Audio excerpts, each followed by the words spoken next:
Activision is a cancer. I think I know what this video is going to be about. Money-wise, it's a lot of MTX. And all the cards are doing the same thing after same thing after same thing with DLCs and just updates and launches, and it's like re-releasing the same game over and over and over. Nothing has changed. So I believe it'll be something like that. Let's take a look. Legendary drops. One hell of a guy. Amazing content. Don't always agree with his opinions, but that's what's amazing about opinions. They're opinions, and everyone can have an opinion. Don't be mad about it. Activision is the ultimate betrayer. They are the avatar of greed. They are a cancer in the gaming industry. I don't think that there is a single publisher outside of EA that's more hated I was than about to say what he said. There's not a single developer, the publisher. And I was just, okay, EA. And he said it. Yes, Activision and EA. Oh, fucking hell, let's go. It starts out great, Vikings. Is. That's for a good reason, because these guys used to be the most celebrated publisher in the industry. They came out with some of the most beloved games in the history of the hobby, but now they're one of the ones that's the most responsible for the state that it's in today. They are arguably the best example of a company and a selection of studios that continues to release games at a lower and lower quality, ignoring their audiences at every single turn and paywalling every aspect of their games. Instead of trying to provide quality or value, no. They would much rather invest their time and their resources into finding more ways to manipulate their players, to put them at a disadvantage in hopes that they spend more money. That is the only thing that they care about. Recently, they just got caught red-handed putting ads into Black Ops 6. And they put ads into Black Ops 6?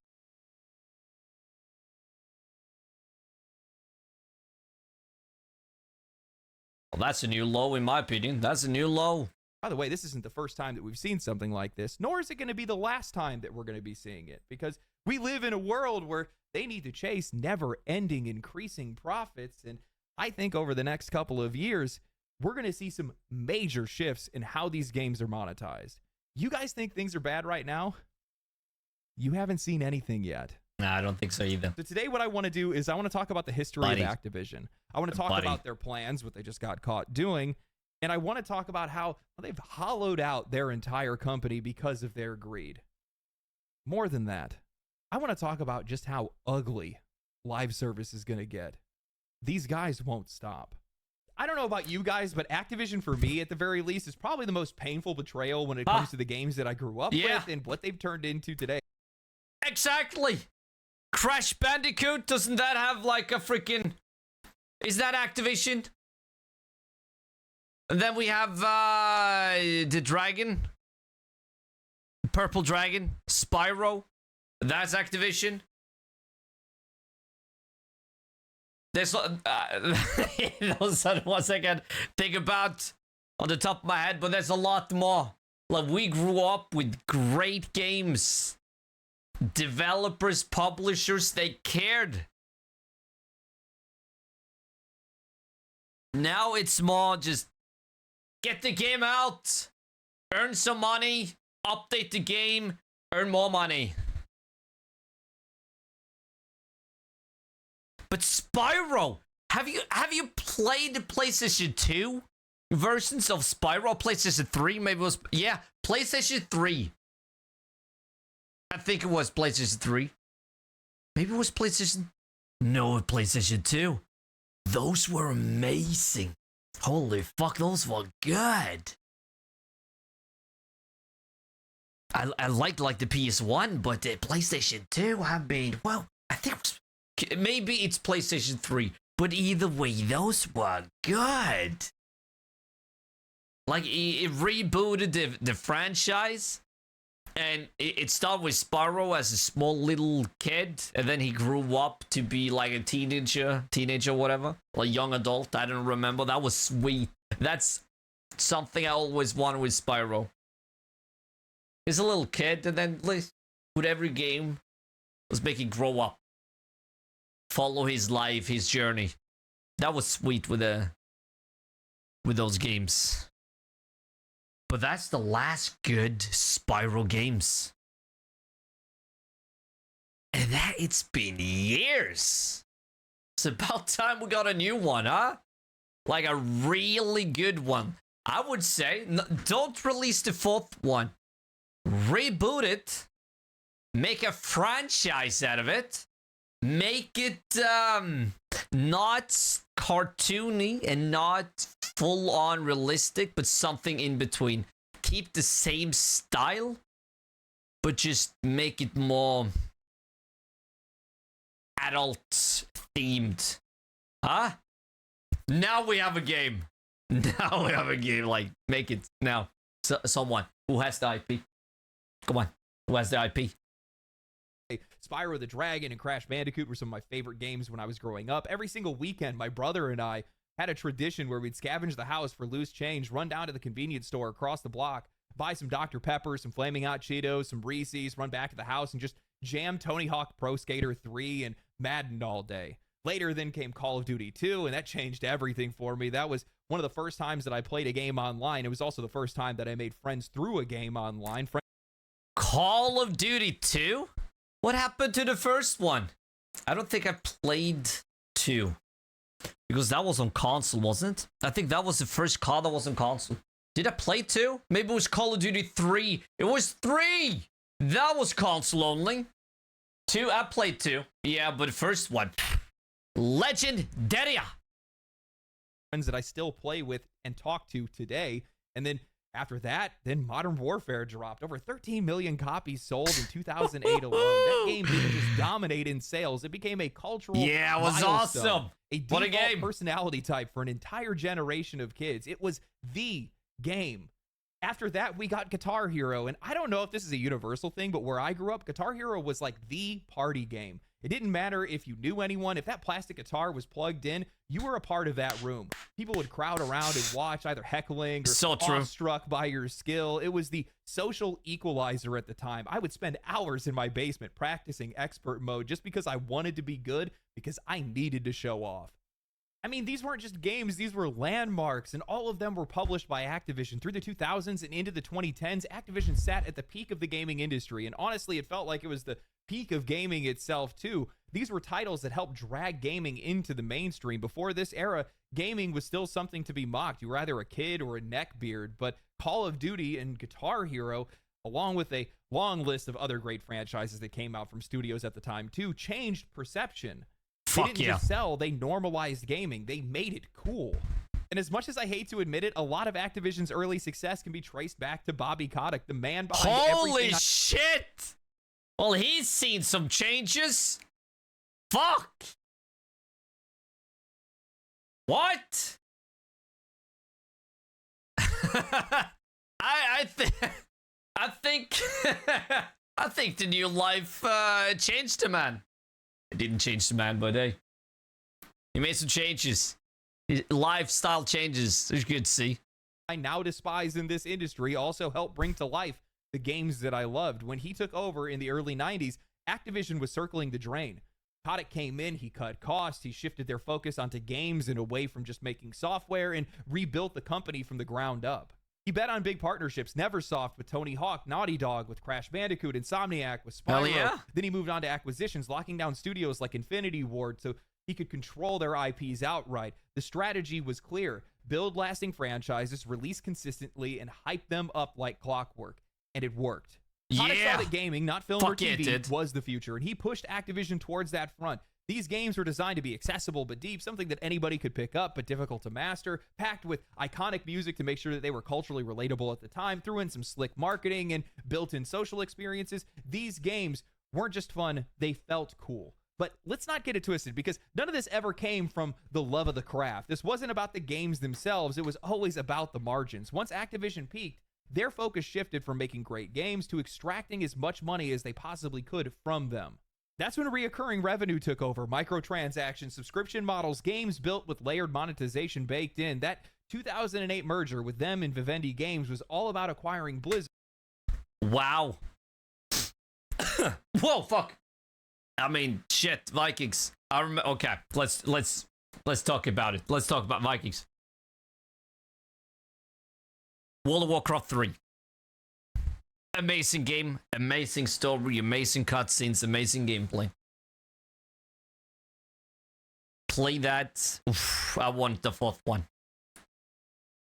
World of Warcraft came out. I was so mad because I really want the 4th one. Never played it.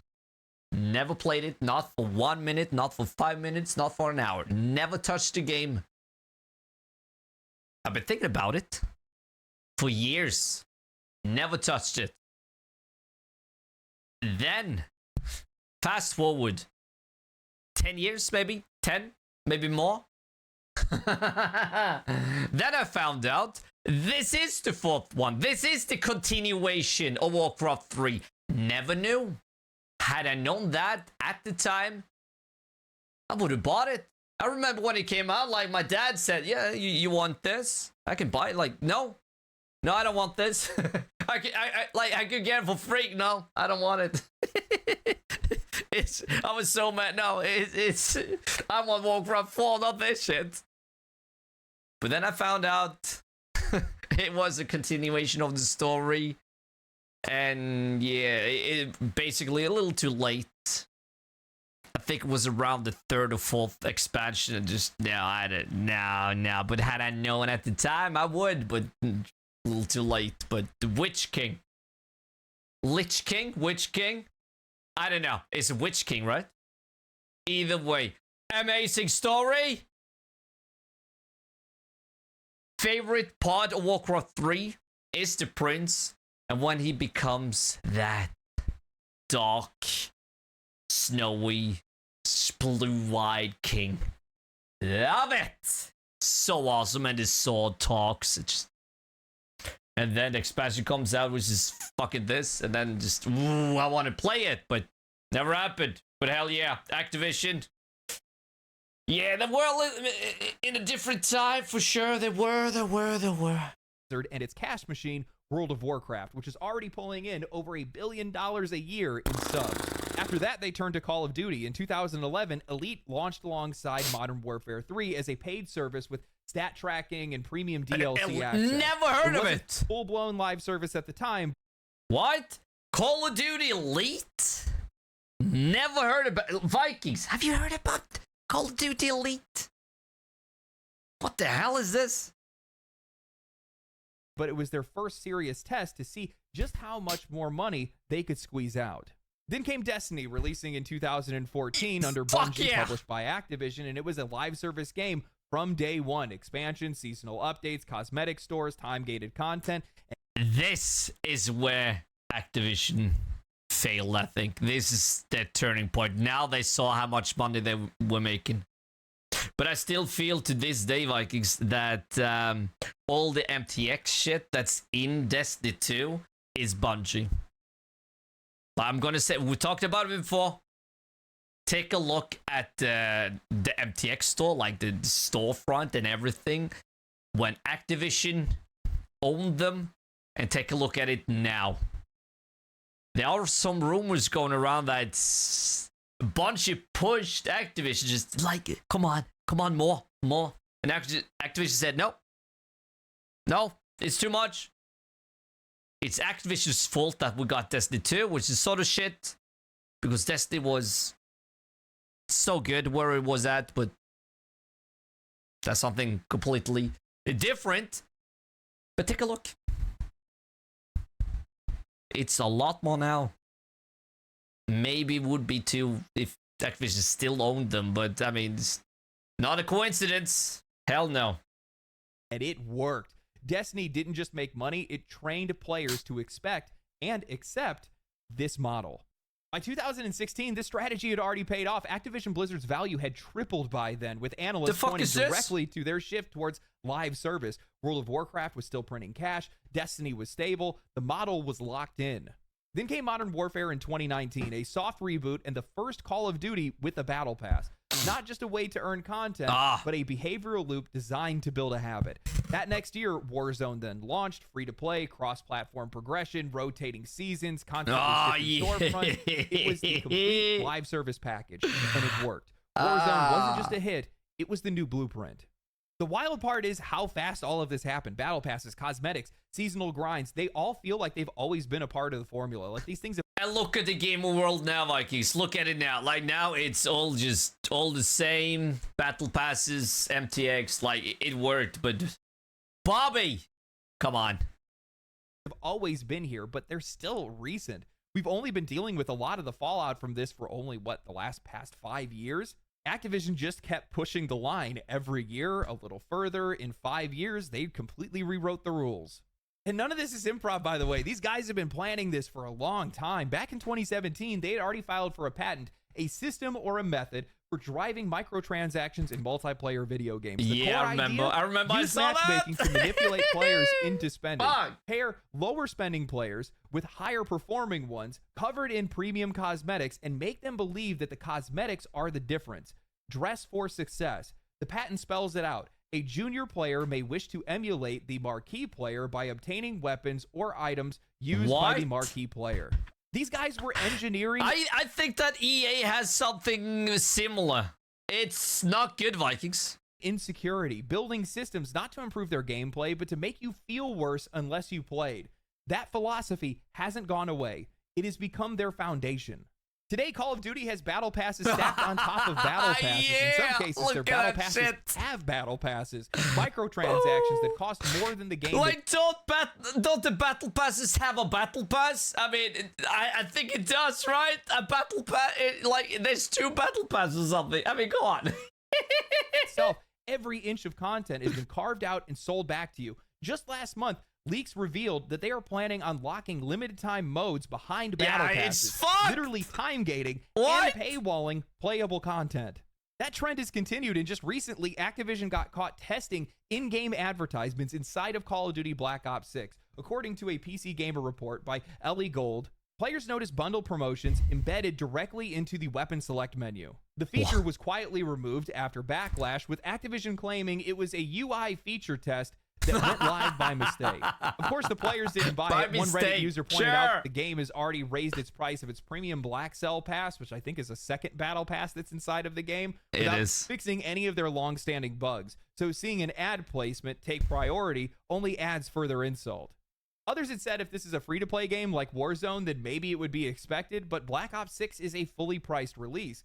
One commenter called it pathetic, comparing it to a desperate mobile game constantly begging for more cash. Reddit goes on to say, even if this was an honest mistake, the fact that Activision was running a test like this clearly means that ads as a feature is something it feels worth trying out, and that is at least being talked about. They went on to bring up other controversies, like how they recently charged $90 for a Teenage Mutant Ninja Turtles bundle and $28 for Squid Game skins that completely missed the point of the show. It's fucking now, what crazy. I think a writer misses. It's fucking crazy. Do we still have the TMNT skins in the game? Kathy, you should know. I mean, hey, you should know. You have kids that play it, but I mean, is it still in the game?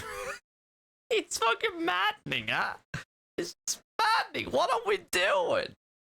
It's just $90. What? For one turtle? Is it $90 for one turtle? I want to know. Because if it is, we're fucking. It's over. It's fucking. It's over. If it is, that's fucking over. 90 for one turtle. I think I bought the red one, Raphael, but I'm not sure. But like, buy a game instead. Here I'm screaming buy a game, but at the same time, I'm one of those that bought it. But still, it's turtles. I love turtles. But shit, 90. I can't remember. Was that much? what a lot of people probably just resigned themselves to at this point is that this wasn't some accidental leak. It was a test. It was a proof of concept. Sure, a Reddit post got 1,000 upvotes. Oof, big deal. Activision was tracking something else entirely. How many people clicked on that ad in the loadout screen? That's the real metric here. This wasn't some placeholder code. These guys paid developers to build that UI, design that asset, and then wire it into the game. That is not a glitch. That's a roadmap.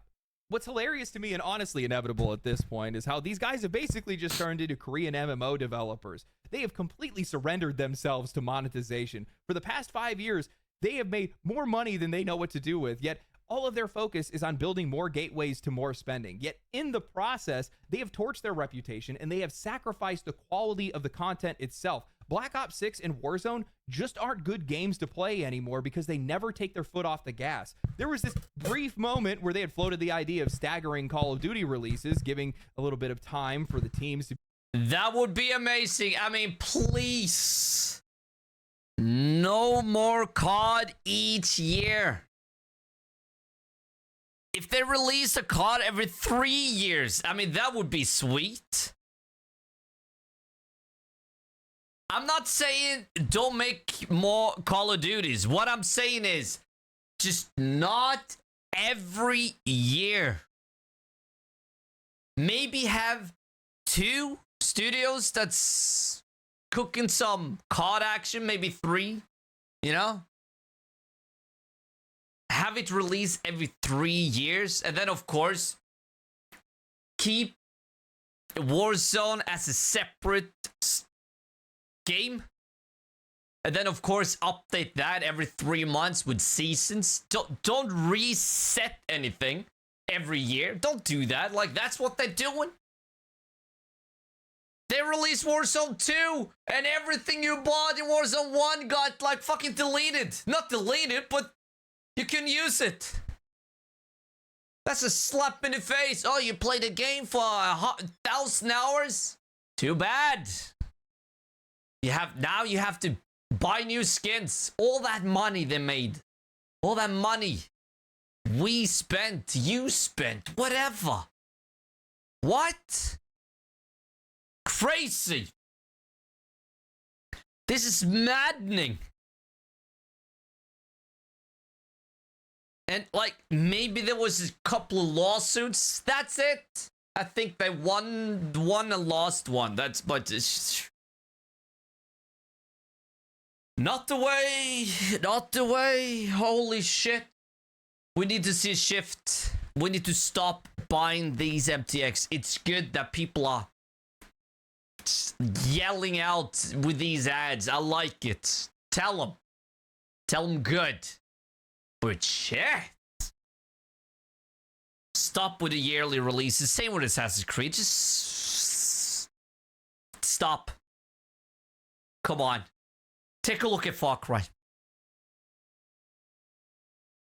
Okay, not every game is good that releases. It's not. They need to do something different. Like, it's been the same for so many years. But that one, people are looking forward to that one because that comes out like every 4 to 5 years, something. I mean, it's been cooking behind the scenes for I don't know how long, but at the same time, we're like, come on. Let us be excited about games. Take a look at Fantastic Four. They're gonna release a new trailer soon. Tomorrow or something. I'm not sure, but soon.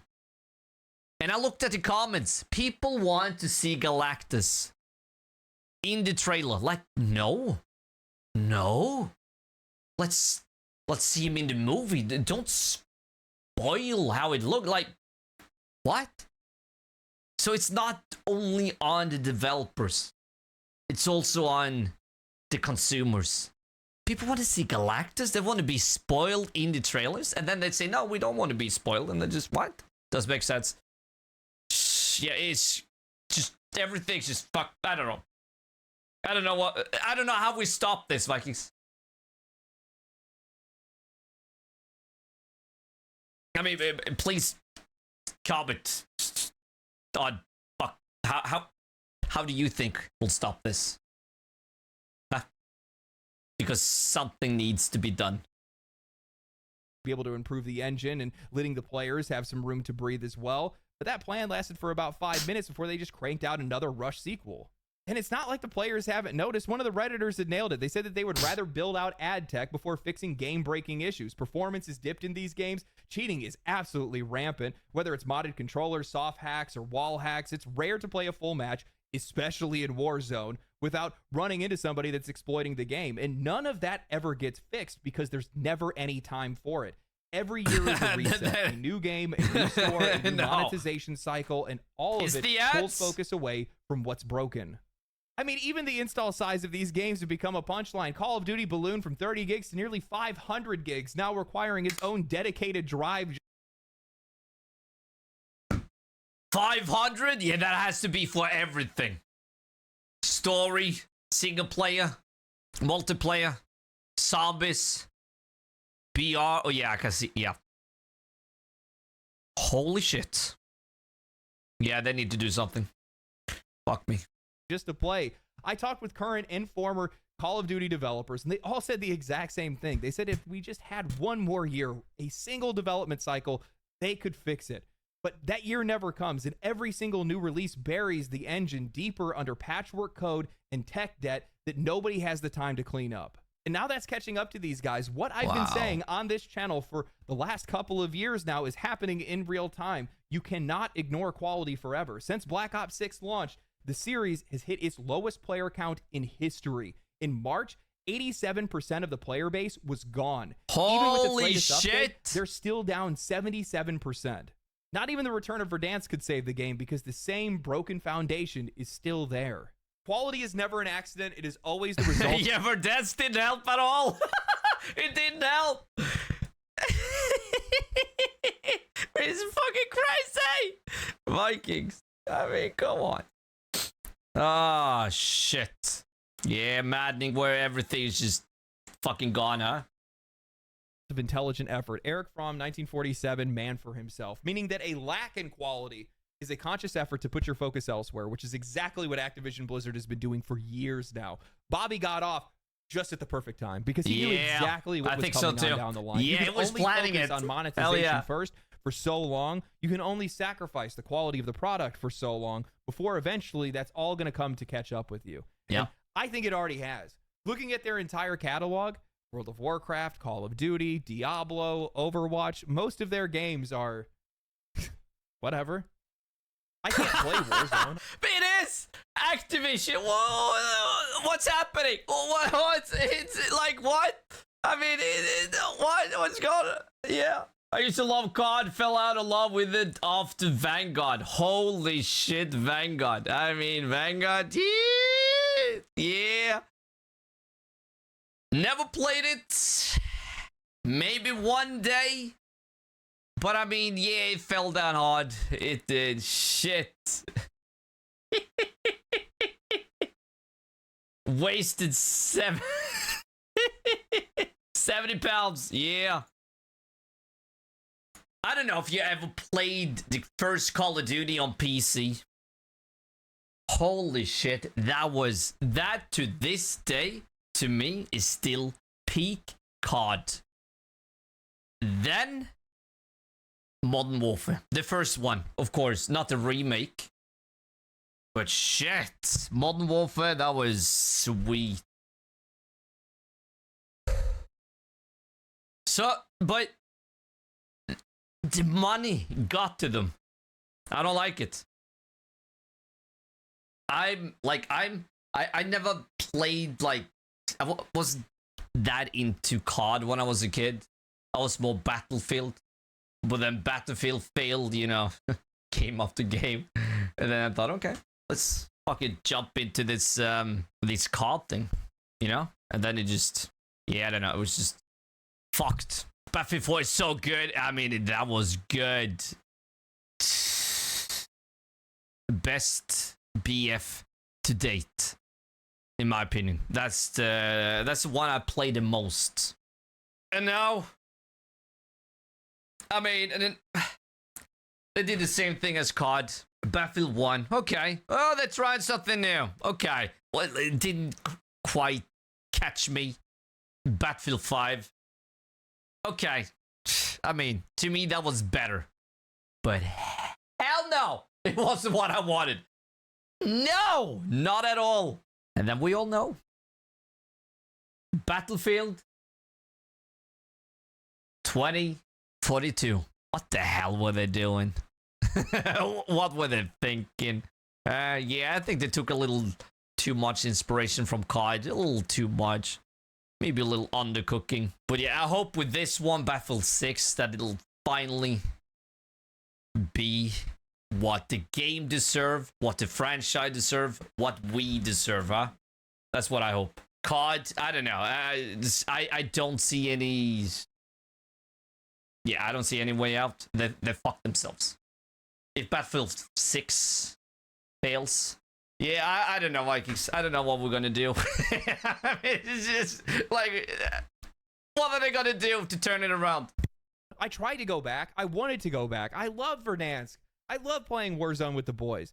But the minute that I hop back into the game, whether it was the quality of the game or the monetization of it, there was just no way. I gotta put 20 to 30 hours into it just to be able to grind weapons and perks, to be able to be viable in Warzone. Then while I'm doing that, I'm noticing that people are running around and paid. Just to pay to win in Warzone, huh? There's been a few times where it's been maybe where you actually need to buy a weapon, buy a blueprint for you to even do some damage. Fuck. I don't know what's up lately. It's money and money and money. To win skins, and they're blending into the environment. On top of that, a couple of the matches that I got into, the two that I actually tried for Warzone, immediately got hacked on the minute that I dropped in. No, dude. They're hacking! They got them hacking! There's so much! And they're even banning people. They're even banning people. That is not cheating. Yeah, Ricochet, like, let's get rid of it, huh? Just get it out of the way. Use, like, something like, what's it called? The one with the blue bear? Like, use that. I don't know, like...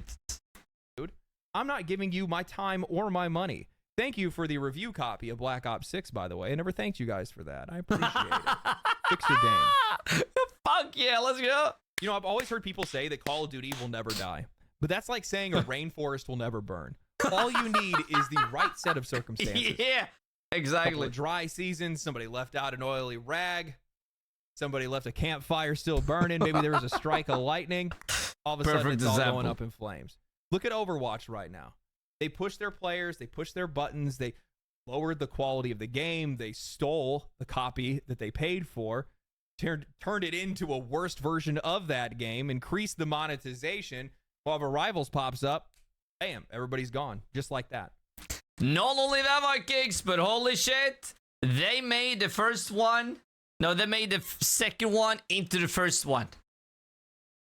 I think they transferred over the saves. No, the skins, I mean. That's what they did with Warzone 2. What? I don't get what's going on inside these people's mind and the meetings, how everything is just set up and people think they have great ideas. Like, yeah, okay, hey, I have a great idea. Okay, listen, guys, listen. Overwatch, a sequel, and we remove modes. We promise a mode, a PvE mode, but we don't release it, and we're gonna sell it.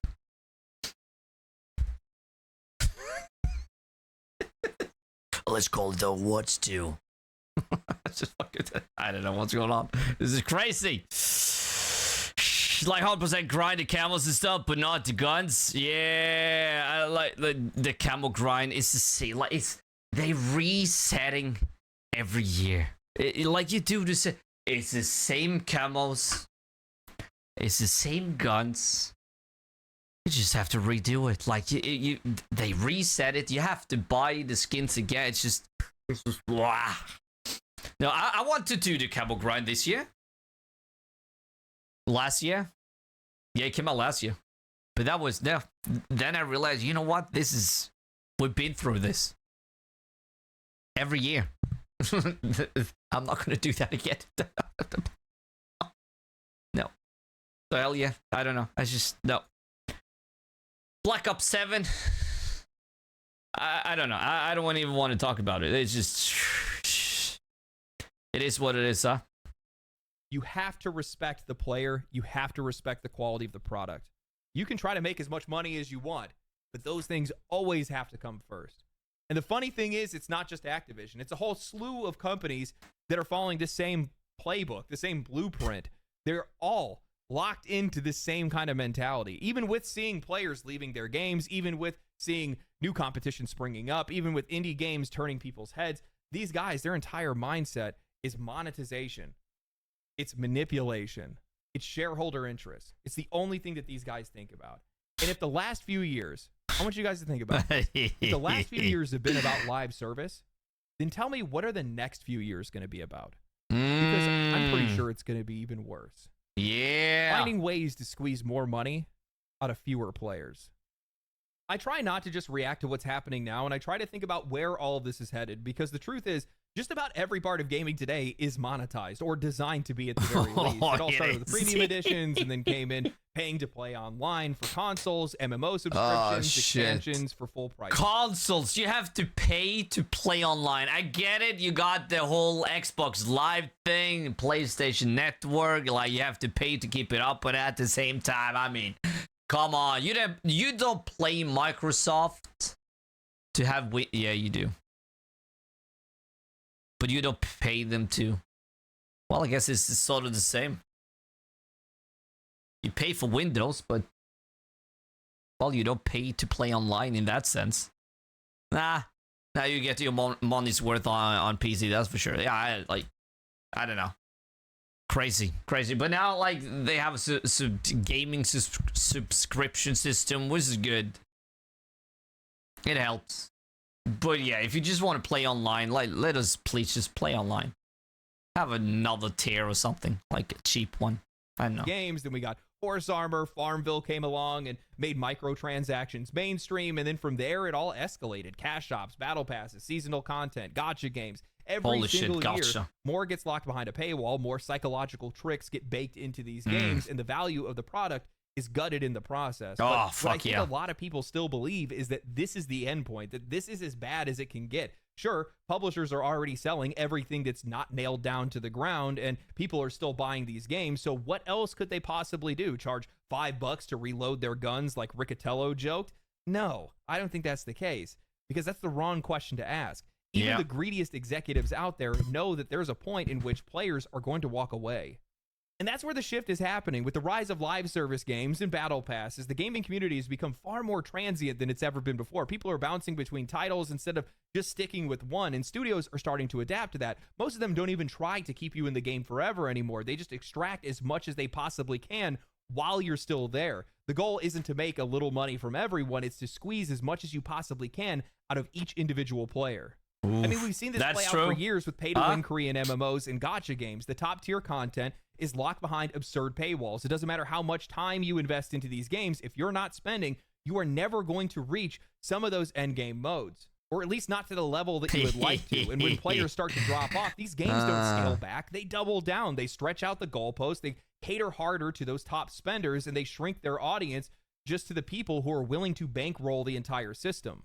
And now more companies are starting to follow that path. They are tired of players who spend nothing, or people that just don't spend enough for them. So they have started to ask themselves the next question: how do we make money off of people who don't pay? In some cases, we've already seen free-to-play or low-spending players use as fodder for whales. It's something that has been talked about openly at industry conferences. People have seen the videos of that kind of stuff by now, and it's also been talked about behind closed doors, where low spenders are intentionally kept in the ecosystem to enhance the experience for the big spenders. Oof. The goal is to create a power fantasy. Maybe you're going to get matched against low spenders in a pay-to-win game and absolutely steamroll them. Maybe you're decked out in some exclusive cosmetics paired against under-geared players to look more skilled. It's the same logic that's baked into that Activision patent that they filed years ago. Weaponized comparison dressed up as matchmaking. But I think this is just the beginning, and where it's headed is even worse. Just look at this gameplay. I mean, how can people even play this year by year? this arena shooter shit. Like, it's so boring. It's the same each year.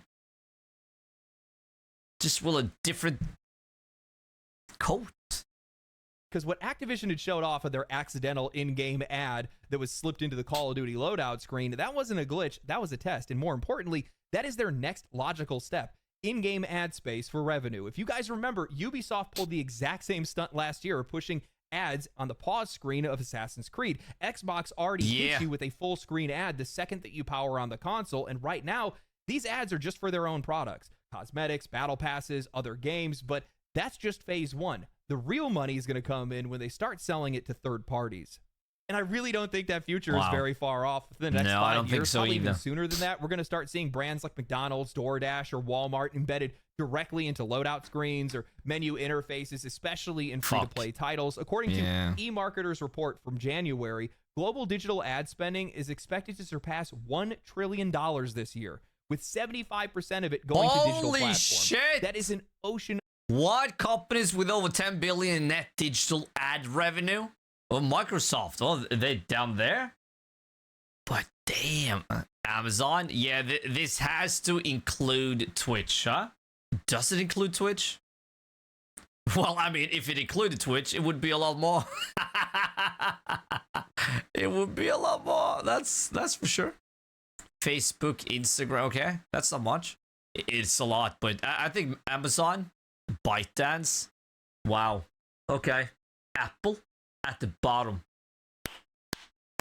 No wonder, though. I mean, aren't they removing stuff that don't make them money? Of cash, and the game industry is going to want in. We've already seen advertisements creep into every corner of our lives. Social media, search engines, streaming platforms. Hell, Hulu and Netflix now offer ad-supported tiers just to squeeze more money out. Holy shit, that's one thing I hate. Vikings. Oh, damn, that's something we need to talk about for sure. Like streaming services. I don't know how it is in different countries, but here we've started to have like tiers, cheaper tiers with ads. Not that heavy ads, but with ads, you just have to pay a little less. I mean, there's even tiers with that removes the ads, but there's still ads. You pay. You pay for the service. You pay them to watch their stuff, and then you have to watch ads. And they up the prices too, and you still get ads. Like, how does it, like, okay, what? It gets more expensive, but you still get ads. I just, what? I don't get it. And that annoys me. Like, we paid, like, for higher tier on a streaming service, so we could get like a bunch of channels. You have to watch like a 2-minute ad. Maybe not for every piece of entertainment you watch, but you still have to. Yeah, you still, like, there's a lot of ads. A lot of ads. And you pay like, what is it, around 18 a month? Yeah, I think so. 18 a month. USD. And then you get ads. I mean, just, fuck. I don't get it. I don't know. Stupid. Stupid. The users who can't or won't pay full price. The game industry sees that model. Exactly. Some can't. That's what I mean. We have everything. We have to buy to live. But then we have to pay for this shit. just to play, just to watch, just to get some entertainment. What the fuck is this? And they're chasing it. Now, product placement in games isn't anything new. Sports games already rake in millions of dollars on branded content, and it works for those games because it adds authenticity. You want that inside of these arenas.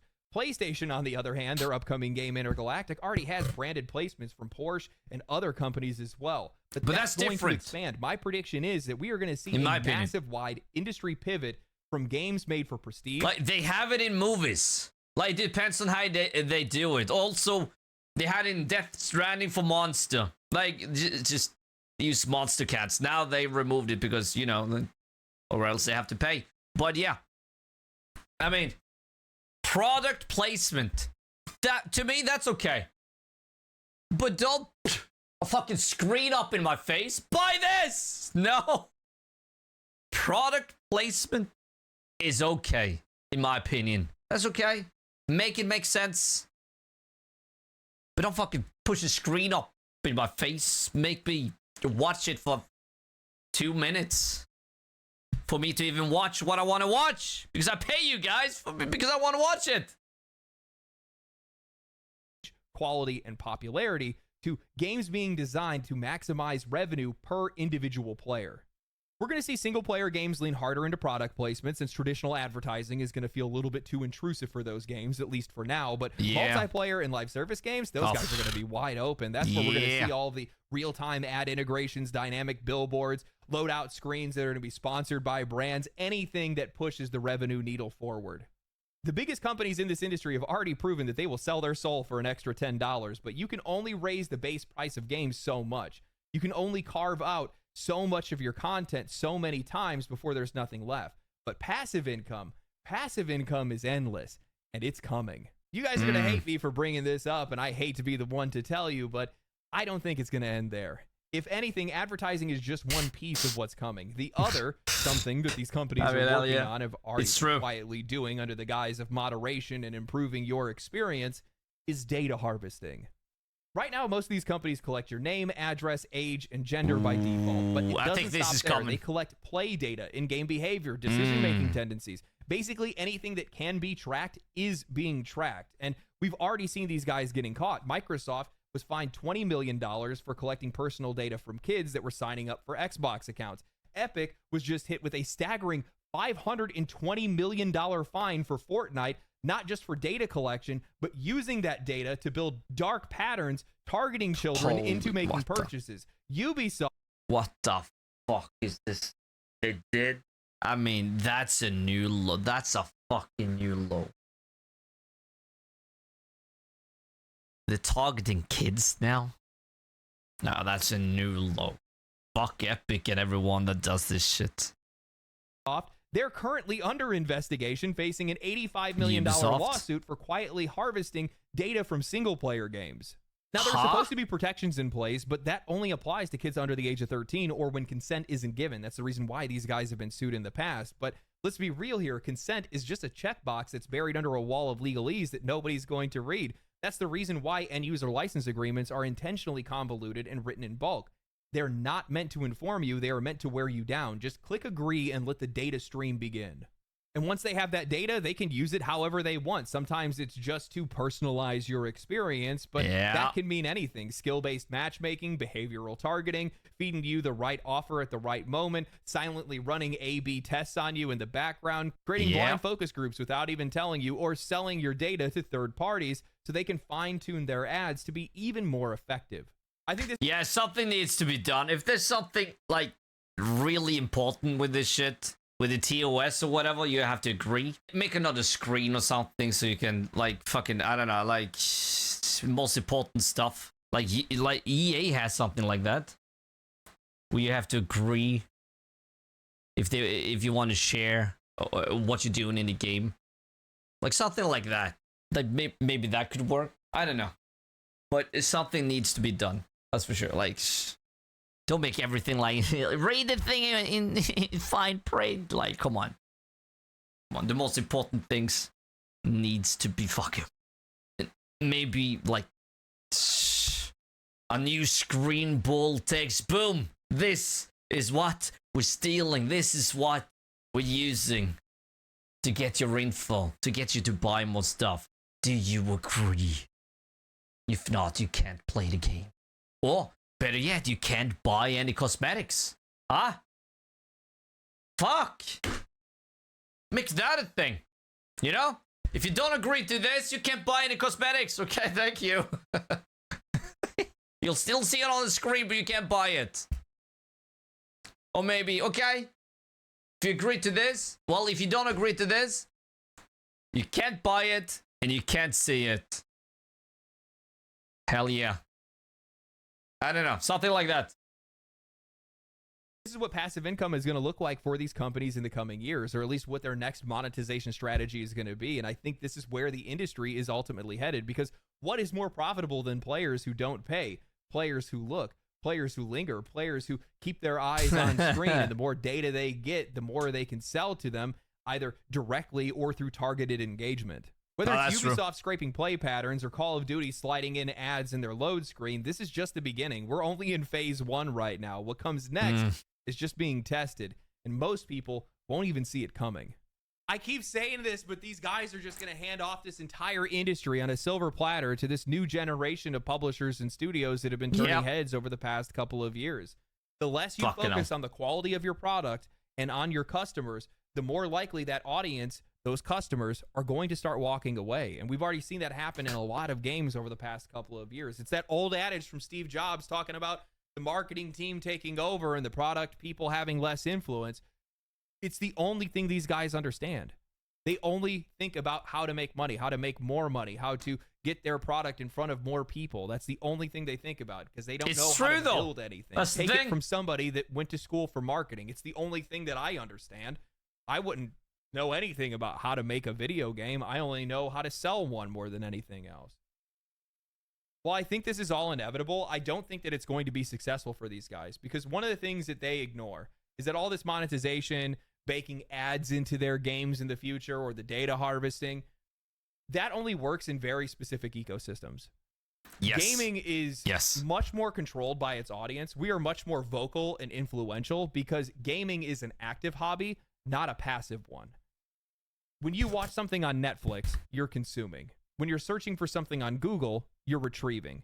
When you're scrolling through Twitter, you're reacting. Those are passive traits. Those are passive things that you're doing. When you are playing a game, you are directly interacting with it. You can directly feel drops in quality or manipulation or whatever. That's a great example. We are experiencing those games, not just consuming them, which means that we will notice it. And we will talk about it, and we will push back on it. And that's what makes this thing difficult for those guys to actually be able to get through. You know, if an ad pops up on Google or Twitter, that doesn't destroy my experience. I barely even notice it. I just scroll past it. But if an ad popped up in my weapon loadout screen or my pause menu, that's going to take me out of the game. That is going to destroy my immersion. Yes. And as a result, players are going to consciously just not play those games. That's what the end result of that is going to look like. Exactly, Some players are going to do it Shit. unconsciously. They're not even going to be paying attention to it. They won't even know why they stopped playing a game. And the reason why they did is because they were never in the game to begin with, because they kept seeing an ad or whatever it might be that took them out of the experience. And now they're not paying attention to the game anymore. It's just, it's not the path that I would go, but I know it's the path that these guys are going to try to run through. It's not going to end well for them. I'll tell you that right now. Again, this just goes to show the... Yeah, I mean, it's like we talked about, what he talked about, like it's happening in Assassin's Creed. You pause the game, hey, buy this game. It is what? You don't want to see that in a pause menu? I don't know. It depends on where you put it. Like, put it in the store. Massive gap in priorities when it comes to AAA and indie publishers today, and indie studios as well. Because one side has only so much time, money, experience, and resources, and they only can pay attention to just the game. How does it play? Does it look cool? Are people going to be interested in this? That's the only thing that these guys can think about. They can't take all the time in the world to come up with all these monetization strategies. That's why, if you guys have ever noticed an indie game that has tried to do the same monetization strategies as some of these AAA companies, they get pounded into the dirt. They don't stand a chance because they can't do it nearly as well, and players aren't expecting it either, which is exactly. Well. I mean, come on. But yeah, the other side, the AAA side, these guys have lost touch. They don't even recognize the customer, and the only thing they can think about is growth and profitability. One side of this is sustainable, the other side is not. I'll let you guys take the time to figure that part out. Anyway, I hope you guys enjoyed the video. If you guys did enjoy the video, like the video, share the video, subscribe to the channel. Follow me on Twitch. Follow me on Twitter. And I hope you guys have a good day. Stay cool, stay righteous, stay safe. Catch you in the next one. Yeah, I'm gonna share it with you guys as always. Hell yeah. But he has some great points, Vikings. Great points indeed. And I mean, something needs to be done. we can't continue like this. We need to do something. Stop buying MTX. That includes me. Also, don't boycott.